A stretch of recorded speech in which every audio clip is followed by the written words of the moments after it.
Hello and welcome. Today we are going to discuss about the user mode and kernel mode of Linux system programming. So in any given program, generally we see these four modes.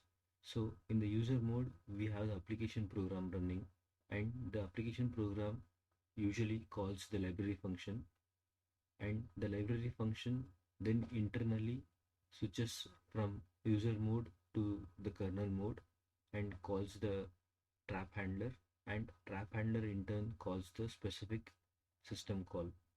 So in this example we are going to discuss the flow of execve, which is system call. So before starting this, every system call has a unique number by which the kernel identifies the system call. So in this case, when execve is being called, the library function corresponding to execve is being triggered. So once this is triggered, there is a interrupt instruction. This is like a trap function, and this interrupt function calls and it switches from user mode to the kernel mode. And there is a common system call trap handler, and when this is being called, before this is being called, the system calls, there is a unique system call number, and it has been stored in CPU's register EAX. This is being used to identify the system call being called.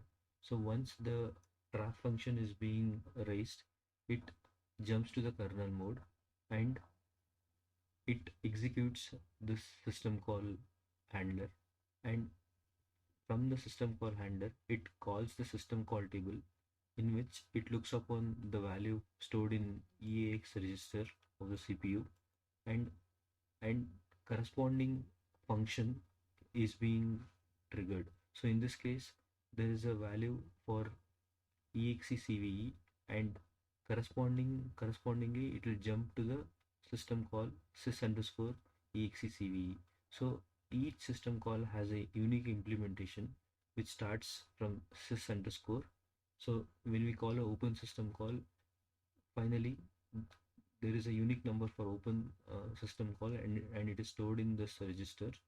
And when the system call is being called, it jumps to the system call implementation sys underscore open, and then in this case it jumps to the function sys underscore execve, then performs the instructions and then returns to the system call, and which in turn switches the mode from kernel mode to the user mode, and from the library it again returns to the application program.